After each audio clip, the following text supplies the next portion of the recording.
अस्सलामुअलैकुम दोस्तों, ये है स्माइल टू जन्नत। आज मैं एक क्लिप रिएक्ट करूँगा जो एक्स मुस्लिम जाहिल की है। मेरे दिमाग में यार ये सवाल बार बार उठता है कि जो इंडियन पॉपुलेशन है, क्या मतलब उनको नहीं समझ या वो सोचते नहीं हैं। क्यों इस तरह के जाहिल इंसान को जो गलत बयानी करता है उसको अपने पॉडकास्ट पर लेके आके तो अपनी रेपुटेशन ख़राब करते हैं। फिर मुझे ये क्लिप नज़र आया और फिर मैं समझ गया। तो मैं हर बार अपनी लाइव में हमारे जो व्यूअर्स हैं जिनको मैं हमारे चैनल के फैमिली मेम्बर्स कहता हूँ, तो उनसे मैं रिक्वेस्ट करता हूँ कि मुझे 2000 वॉरियर्स चाहिए जो मेरे व्हाट्सएप चैनल पे जुड़े और जहाँ भी हम लिंक दे वो वहाँ पे जाके कमेंट जिहाद करे कि यार एक्स मुस्लिम साहिल या एक्स मुस्लिम एडम सीकर या बाकी जो एक्स मुस्लिम्स है आप उनको देखो। बस अपने चेलों को लगा देता है। मतलब इसने खुद एडमिट किया है कि ये आर्ग्यूमेंट के बुनियाद पर पॉडकास्ट्स पर नहीं इनवाइट किया जाता, बस अपने जो ह्यूमन बॉट्स हैं उनको लगा देता है। अगर कोई वीक विल्ड इंसान हो वो इसके जाल में आ जाएगा, फिर आके वही थकी हुई आर्ग्यूमेंट्स करता है, थकी हुई nonsense outdated arguments.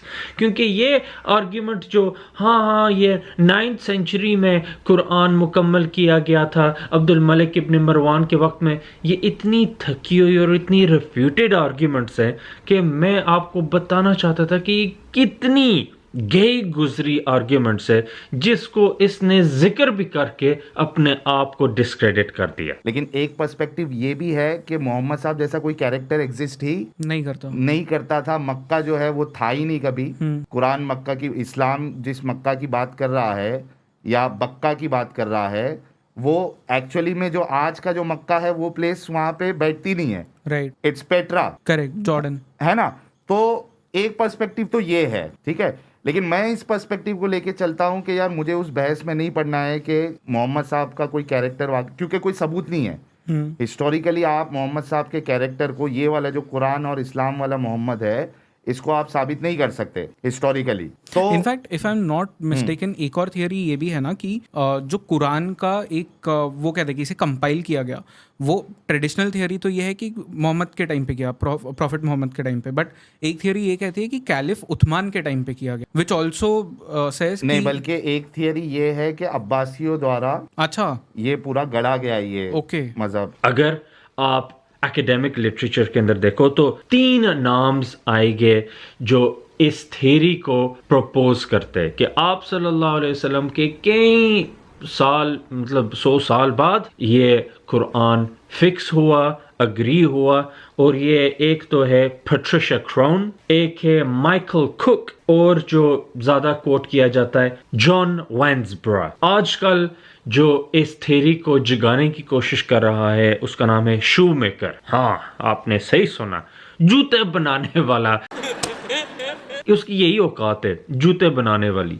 Academic literature में उसको नहीं पढ़ना चाहिए। ये अगर एक पेपर आप देखो और इस फील्ड के अंदर जो काफ़ी हाई अप है उसका नाम है वैन पुटिन, और वैन पुटिन ने बोला कि ये थ्योरी, इसको पहले माना जाता था जब मैन्यूस्क्रिप्ट्स का इतना इल्म नहीं था, लेकिन अब काफ़ी मैन्यूस्क्रिप्ट्स मिली हैं। एक मैन्यूस्क्रिप्ट जो सबसे ओल्ड कुरान की मैन्यूस्क्रिप्ट है, जो बर्मिंघम मैन्यूस्क्रिप्ट है, जो 568 से 645 CE का डेट देती है, जो आप सल्लल्लाहु अलैहि वसल्लम के टाइम की है। और ये दूसरी बात बहुत इंपॉर्टेंट है, क्योंकि पहले मैन्यूस्क्रिप्ट्स भी होती थी लेकिन लोग कह सकते थे कि नहीं मतलब ये है वो है। अब कार्बन डेटिंग आ गई है, वो जो थ्योरीज हैं उनको विंडो से बाहर फेंक दिया गया है। अच्छा, ये बहुत इंपॉर्टेंट है, जो सनआ पैलिम्सिस्ट है और जो सनआ मैन्यूस्क्रिप्ट भी है, या पैलिम्सिस्ट से डिफरेंट है, वो इनको कार्बन डेट भी किया गया है। तो एक आर्ग्यूमेंट में आपको वैन पुटिन की बताना चाहता हूं। उसने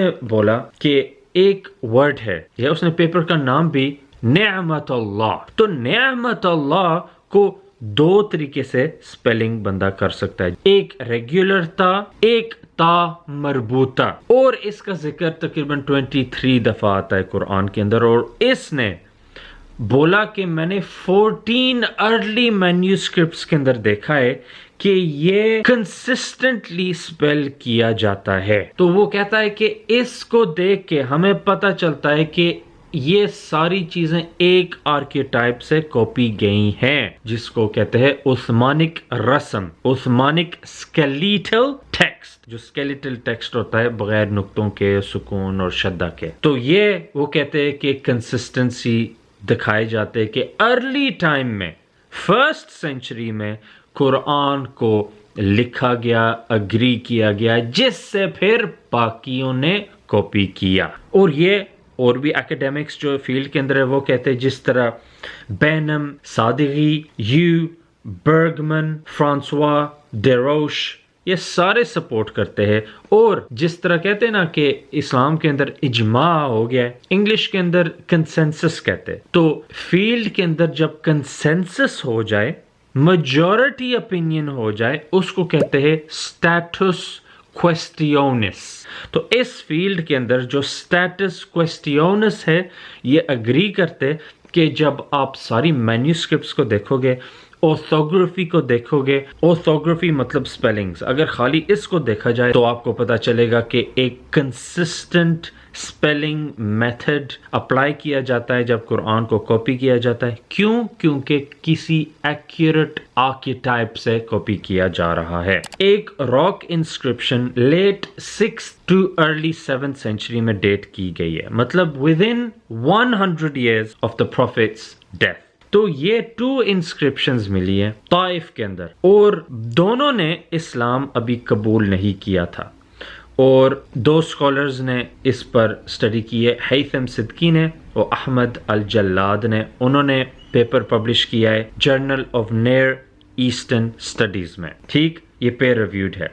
तो पहली चीज ये लिखी गई है, in the name of our lord, के खुदा के नाम में, मैं हंजला हूँ, अब्द अमर का बेटा, मैं आपको अर्ज करता हूँ कि आप नेकी करो खुदा की तरफ। I urge you to be pious towards God। दूसरा है Abdul Uzza. Abdul Uzza God होता था, उनका आइडल होता था। तो अब्द का मतलब स्लेव ऑफ उस आइडल का, यह क्योंकि अभी ये ज़ाहिर ये मुसलमान नहीं थे। तो कहते हैं इन द नेम ऑफ गॉड, खुदा के नाम से, मैं अब्दुल उज़्ज़ा हूँ, सुफियान का बेटा, मैं आपको अर्ज करता हूँ कि आप नेकी करो खुदा की तरफ। I urge you to be pious towards God. एक और इंस्क्रिप्शन है जिसको डेट किया गया है 644 आफ्टर हिजरा, 12 ईयर्स आप सल्लल्लाहु अलैहि वसल्लम की डेथ के बाद। तो उस पर वो लिखता है in the name of God, खुदा के नाम में, मैं ज़ुहैर मैंने लिखा है उस टाइम जब उमर का इंतकाल हुआ 24 आफ्टर हिजरा में।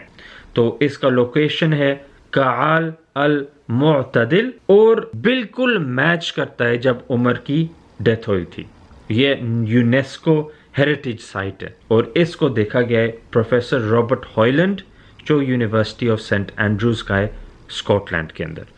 और भी मैं आपको कई एविडेंसेस दे सकता हूँ, लेकिन मुझे पता है इस तरह की एकेडमिक वीडियो में ध्यान रखना काफ़ी मुश्किल होता है। सबसे अर्ली हदीस मैन्यूस्क्रिप्ट जो हमारे पास है वो है सहीफा ऑफ हम्माम, वो विद इन 50 ईयर्स आप सल्लल्लाहु अलैहि वसल्लम की डेथ का है। लेकिन जो डायरेक्टली इसकी एक्यूजेशन को रिस्पॉन्ड करता है कि आप सल्लल्लाहु अलैहि वसल्लम की एग्जिस्टेंस का एविडेंस क्या है, 636 AD में गॉस्पेल ऑफ मार्क के मार्जिन में उस मैन्यूस्क्रिप्ट वो मैन्यूस्क्रिप्ट मेंशन करती है मोहम्मद, और वो 4 ईयर्स आप सल्लल्लाहु अलैहि वसल्लम की डेथ के बाद की है। 640 AD एक मैन्यूस्क्रिप्ट है थॉमस द प्रेसबाइटर की, जो मेंशन करता है अरब्स ऑफ मोहम्मद, और ये 8 साल आप सल्लल्लाहु अलैहि वसल्लम की डेथ के बाद लिखी गई थी।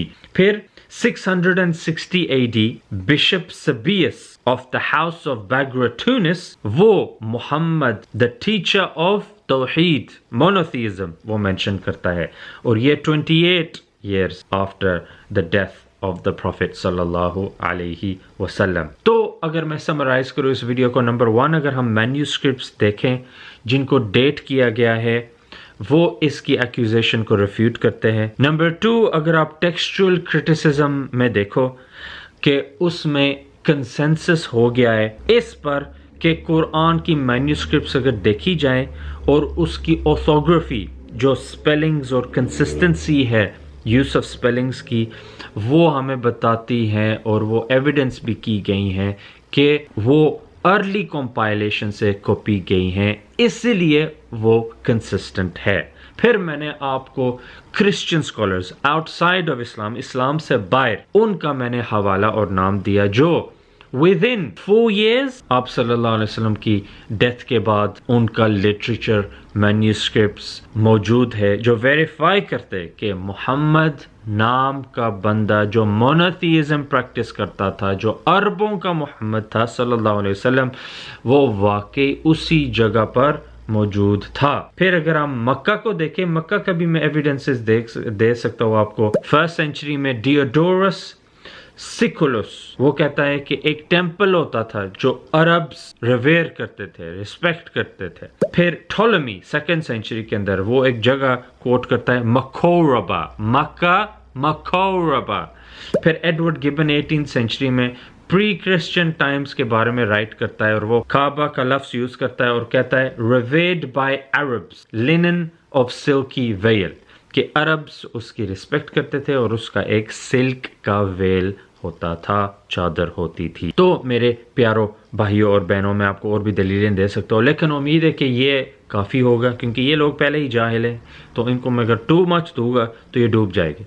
तो मेरी रिक्वेस्ट है, जो क्रेडिबल चैनल्स हैं, जो अपनी रेपुटेशन बैलेंस्ड और ऑनेस्ट रखना चाहते हैं, वो इस तरह के लोगों को नहीं इनवाइट करे जो एकेडमिक डिसऑनेस्टी करते हैं, क्योंकि ये जो इंडियन लोग हैं सारे उनको गुस्सा है क्योंकि उनके पॉलिटिशियंस उनको पंप करते रहते हैं, लेकिन इन चैनल्स का काम बनता है कि उस गुस्से को ठंडा करे फैक्ट्स के साथ। देखो, जिधर आपको लगता है हम गलत है, फैक्ट्स लेके आओ और हम आपको रिस्पॉन्ड करेंगे, लेकिन झूठ तो नहीं ना लेके आओ, ये नाइंसाफ़ी में आता है। चलो मेरे दोस्तों, हम इधर तक ही छोड़ते हैं। नेक्स्ट टाइम तक अस्सलामु अलैकुम।